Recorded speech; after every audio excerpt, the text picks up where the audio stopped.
I think it's really important before you go into any conversation to define what is success. Ooh. Right? Like, what am I really trying to do here? It's almost like leaving your own baggage at the door. Often we're saying we're having a conversation, but we want to, have a lecture or a monologue. And then it just kills the dialogue. It helps you do this life thing better. Yeah. I think the best difficult conversations are learning conversations. All right. Episode Ashli Carter, marker.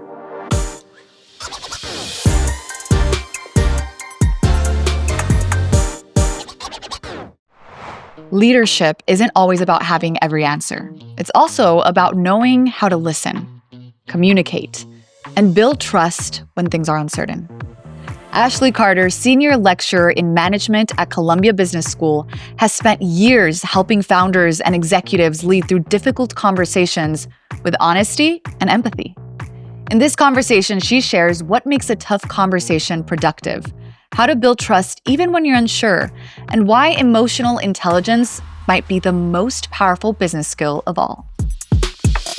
Ashli, thank you so much for being with us today. I'm super excited to have this conversation with you. Thanks so much for having me. A lot of the business owners, new founders that we talk to don't get into entrepreneurship and business because they want to lead necessarily. Sometimes they want to build a very cool project or product that they truly believe in, or they want to be their own boss, which is something we hear about a lot, and own their own time.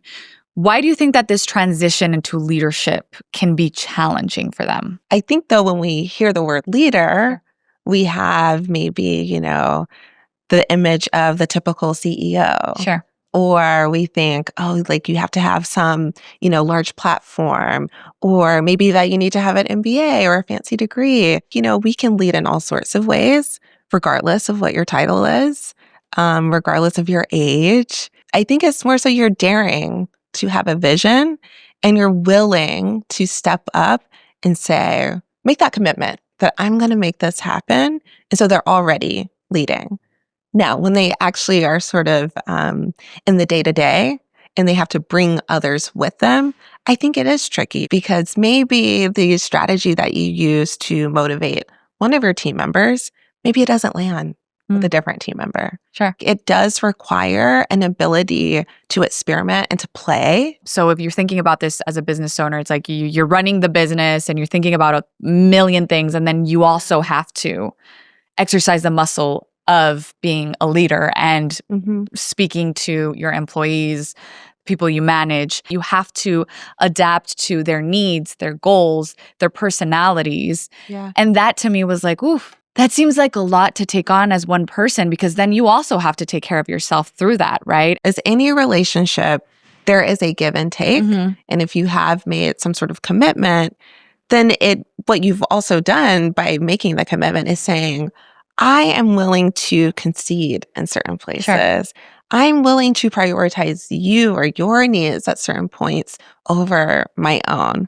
And so that is how I think about leadership. I think it's selfless in a lot of ways. It is very challenging. It is not sort of an easy thing. Yeah. And I think sort of, the through line with all of that is giving folks an invitation to practice courageous conversation and really digging into what they care about and being brave enough to share that with other people.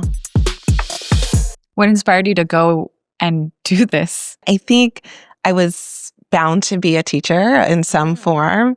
I have an older sister, but we're very distant in age. So I spent a lot of time alone by myself growing up. And so I would, find textbooks and things like that. And I would give my Barbies, like school lessons and things like that. But I think as I got older, because I was always very interested in people, I found that when I was studying different things, psychology really gave practical tools to do this life thing better. And that was really what I cared about, is helping people. But I decided to go the business route because I felt that we spend so much time in our work and in our careers. Shouldn't people in that space have the tools that they need to better connect with one another? I've never heard it being called it helps you do this life thing better. Yeah. Because I think that there's a lot that goes through getting to know yourself. And I think that it's always evolving and you're always iterating and you're always learning new things about yourself, no matter how old you get or all the experiences you live. And the more that I interact with leaders in all sorts of spaces, the ones that have that self-awareness, they have, familiarity and acceptance with their story and their struggles, they're able to lead in a way that people can connect to better because they're authentic. They're not afraid to be a little bit vulnerable at times. And they're really crystal clear on their why, their purpose, their vision. And that is what can sustain them through lots of changes, lots of uncertainty. Those are the outstanding leaders because it shows that we are two humans in this space and that we can build together. I don't have all the answers. You don't have all the answers, but we can partner and we can make something happen. A lot of these are and correct me if I'm wrong here, but what we would call soft skills. And I think, at least for me, it's very difficult to put into words like what makes a good, what makes a good manager, what makes a good leader, because it's so different depending on circumstance, depending on role, depending on the uncertainty that we're all just social uncertainties, forget like the ones in a business, in a company, but like what's happening in the world at large and how does that impact what you're doing day to day? Right. I think you mentioned this as well, the abstract versus concrete thinking and how that shapes leadership. Tell me a little bit about that. Zooming out to see the bigger picture, that's more of that abstract piece versus really zooming in and thinking about what are the next steps. So one is like very, it's broader, right? It's these big questions of why are we here? Sure. That concrete mode is more, okay, what are my next steps? How am I going to get from point A to point B? Yeah. When it maybe comes to even building these soft skills, we just kind of want to notice where we are and maybe think, okay, is this helpful for me right now? So for instance, maybe you get some feedback on how your business is performing and it's not exactly what you wanted to hear or what you were expecting. Now, you might get really lost in these big questions of like, oh, why am I here? What is this really about? What does this mean about who I am as a leader? And if you notice that, you might say, okay, wait a second, let me take a step back, let me pause, and maybe let me zoom in and think about, okay, what is one possible next step, right? That can sort of make it more manageable. Yeah. At other times, though, you might sort of feel like you're in this mode, you're getting things done and, you're planning next steps, things like that. But wait a second, I don't feel connected to the larger vision. It's really noticing where am I right now? And is it serving what will give me the motivation, the courage, the energy to do what I need to do? One of the things I want to dig into that you talk about a lot in your work is having difficult conversations while making them productive. Yes. How can leaders focus in and think about those uncomfortable conversations from that point of view of productivity? I think what makes it more productive is if you leave space in the conversation, not just to impart on the person, but for you yourself to learn something. I think the best difficult conversations are learning conversations. Often we're saying we're having a conversation, but we want to, have a lecture or a monologue. And then it just kills the dialogue. And especially if people know that this is going to be challenging, on the receiving end, say you're not the, quote unquote leader in that conversation, oftentimes that person is hyper vigilant for cues of, does my voice matter or does it not matter? And even a very well-intentioned leader, if they never sort of solicit the input of that person, if they never make space for them, they could be, subtly letting them know that your voice doesn't matter and it's my way or the highway. And typically leaving that conversation is going to be very deflating for that other person. So I think in folks' preparation, maybe you list out some questions. Maybe you list out, okay, these are the things I really know, or I think I know. These are the things I really don't know, right? Just to get yourself in that mindset of, I'm going to come into this conversation open so that I can learn about what is possible for next steps. What is that mindset that you would recommend them to be in right before they enter that conversation so that they can sustain the authenticity, the transparency, Right. while, doing their job, right? Right. I think it's really important before you go into any conversation to define what is success. Ooh. Right? Like, what am I really trying to do here? Am I trying to give them a resource that they need? Am I trying to excavate the multiple contributions to how we got into the situation that we're in now?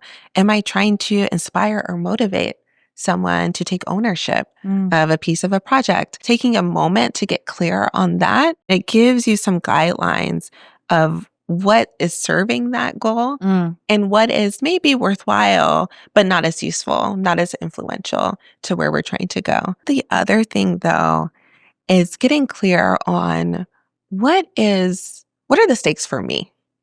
Because oftentimes when we're in difficult conversations or challenging dialogue, we don't even realize the forces that are impacting how we show up and our trigger points. And usually it's things like, I want to feel like I'm a good person.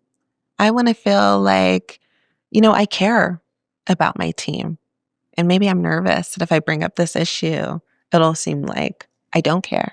Oof. If you have that really honest moment, oftentimes you can meet that need yourself. And you don't have to get it met in the conversation, right? It could be that, I can reassure myself that I'm trying my best. And there's a lot of dynamics that are out of my control. So what is in my control, I'm going to focus there. And I don't have to be perfect, but I do have to try. And, I'll do my best in this conversation. And whatever happens, I'll learn from it. It's almost like leaving your own baggage at the door of like, this isn't about you. Yeah. And you can let it be about you before you get into the conversation, but absolutely. What would you say are some of the more common challenges that the people that you work with face when it comes to being confident in their leadership? Again, sometimes our notions, our fantasies around leadership have to do with perfection. We start to get in this binary thinking of it's all or nothing. I'm either a success or I'm a failure. I'm either excellent at this or I should never go near it again. One strategy that, I've worked, with for different folks I've coached is, okay, imagine what 100% would look like. What would perfect look like? Write it all down, fantasize about that. Okay, great. Now, what would 65% look like? And let me move towards that. And, oftentimes what actually happens is that you get closer to 70% or 80%. Whatever you need to do to sort of loosen yourself up, to free yourself up to be human and take a chance and to learn as you go is useful. Ashli, what would be your advice for the next generation of entrepreneurs that are thinking about stepping into the business space? My advice would be to reflect on your journey thus far and then to look ahead and get really clear about your why. What is your vision? What is the more positive future that you're wanting to create? And be really specific with it. There's always uncertainty. There's always hardships. There are always twists and turns. There are things that we just cannot anticipate. But I think really being rooted and grounded, basically in your vision and your values, that is the sustaining thread that can get you through almost any challenge. Ashli, thank you so much for everything you've shared with us today. I know it'll be very useful for our audience. So I hope to have you back soon. Thank you for being on This is Small Business. Thanks so much. Thanks. That's it for this episode of This is Small Business, brought to you by Amazon. If you're into stories about what it's really like to build a brand, grow online, and keep up with everything entrepreneurship throws your way, make sure to subscribe and hit the bell so you don't miss the next episode. I'd also love to hear from you, so drop a comment and tell us your biggest takeaway or what part of this conversation inspired you most. Until next time, hasta luego, and thanks for watching.